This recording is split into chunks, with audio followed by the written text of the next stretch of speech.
बात करते हैं हरियाणा की। चुनाव है, ना सिर्फ लोकसभा, विधानसभा चुनाव भी है और बीजेपी ने पूरी कमर कस ली है। 10 लोकसभा सीटों पर 10 ऑफिसेस खोलने वाली है, अपने वो वॉर रूम खोलने वाली है जहां से संचालित होगी इलेक्शन से जुड़ी हुई हर गतिविधि। यानी कि इस बात का पूरा जो है वो ख्याल रखा जाएगा कि किसी भी सीट पर कम जोर ना लगे। जोर जो है वो पूरा देने की कोशिश, और 10 की 10 लोकसभा सीटों पर यानी कि उन तमाम जगहों पर जो है वो ऑफिसेस खोले जाएंगे जहां पर प्रभाव जो है वो ज्यादा है, क्योंकि 10 सीटें हैं।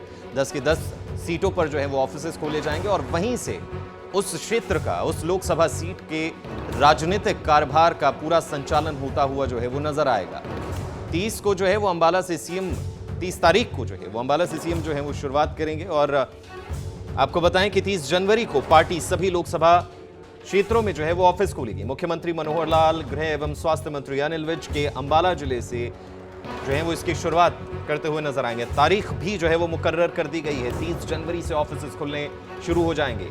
आपको बताएं कि हरियाणा में भारतीय जनता पार्टी इस महीने लोकसभा चुनाव को लेकर इलेक्शन मिशन 2024 की शुरुआत करने जा रही है। इलेक्शन मिशन यानी कि बहुत बड़ी जिम्मेदारी, क्योंकि इस वक्त हरियाणा में बीजेपी की सरकार है और इसी पड़ाव को आगे बढ़ाने की पूरी कोशिशों में, पूरी जद्दोजहद में जो है वो बीजेपी पार्टी लगी हुई है।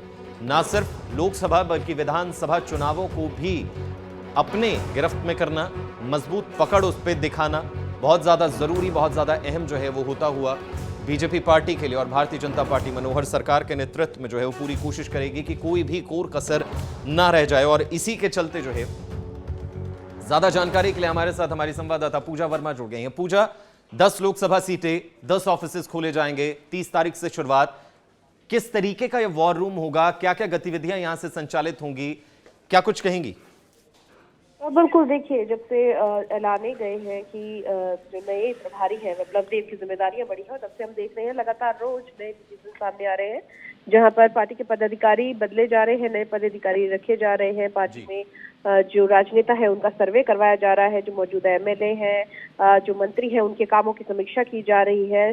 तो ऐसे में अब ऑफिसेस की बात, क्योंकि अगर हम देखेंगे तो बीजेपी का ये मिशन है, ना सिर्फ अगर हम पूरे देश भर की बात करें तो वहां पर भी आप देखेंगे कि मिशन है कि हर एक जिला हेडक्वार्टर में एक ऑफिस जो है वो बीजेपी का होना चाहिए। और इसको लेकर मिशन 24 की शुरुआत जो है पार्टी का 30 जनवरी से पार्टी सभी 10 लोकसभा क्षेत्रों में ऑफिस खोलेगी, जहां पर आपको बता दें कि मुख्यमंत्री मनोहर लाल, गृह मंत्री अनिल विज अंबाला जिले से इसकी शुरुआत करेंगे। उसके हरियाणा दौरे के दौरान पार्टी के राष्ट्रीय अध्यक्ष जेपी नड्डा के साथ इस मीटिंग में ये फैसला लिया गया था। आपको याद होगा कि बीते कुछ दिन पहले ही जेपी नड्डा हरियाणा दौरे पर थे और उस वक्त ये तमाम बातों पर चर्चा हुई थी।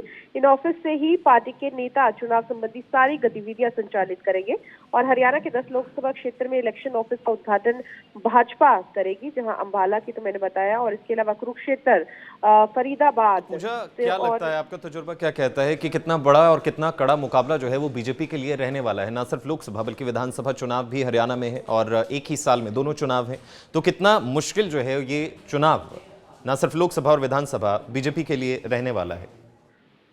बीजेपी की अगर बात करें, अगर आप इसका पिछला बैकग्राउंड भी देखेंगे तो बीजेपी कोई भी चुनाव, छोटे से छोटे चुनाव भी जो है उसे बहुत ज्यादा अहमियत देती है, हल्के में नहीं लेती है और इसी को लेकर तैयारी शुरू से ही जो है वो करनी शुरू कर देती है। जिस तरह से बीजेपी में अगर आप बयान भी सुनेंगे तो तमाम जो सीनियर नेता है उनका ये कहना होता है कि अभी अगर हम चुनाव जीते हैं तो अगले साल की तैयारी, यानी कि अगले 5 सालों की तैयारी जो है वो शुरू हो जाती है। ऐसे में कड़ी टक्कर जरूर है, क्योंकि जहां एक तरफ कांग्रेस, आम आदमी पार्टी का गठजोड़ तो अभी नहीं हुआ है, लेकिन कहीं ना कहीं गठबंधन की चर्चाएं जरूर है। तो ऐसे में बीजेपी को दोबारा से तीसरी बार हरियाणा में लेकर आना ये एक बड़ा चैलेंज है बीजेपी के लिए भी, खुद मुख्यमंत्री मनोहर लाल के लिए भी, क्योंकि उनके ऊपर एक बार फिर से उनके चेहरे पे जरूर मोहर लगाई है। हालांकि डायरेक्टली नहीं किया गया है कि मुख्यमंत्री कौन होंगे, लेकिन अगर आप भाषणों में सुनेंगे, जेपी नड्डा के भाषण में आप सुनेंगे तो उन्होंने कहा है कि एक बार फिर से मुख्यमंत्री मनोहर लाल जो है देखना यही होगा, क्योंकि जिम्मेदारी बहुत बड़ी जो है वो दी गई है और देखना यही होगा कि किस तरीके से आगे जो है वो कदम बढ़ाए जाते हैं। ऑफिसेस खुलने की जो है वो जानकारी अभी सामने आई है। शुक्रिया पूजा तमाम जानकारी के लिए। तो अब देखना यही होगा कि इन वॉर रूम्स का किस तरीके से जो है इस्तेमाल किया जाता है और किस तरीके से चुनाव में अपनी पकड़ बीजेपी मजबूत करती हुई नजर आएगी।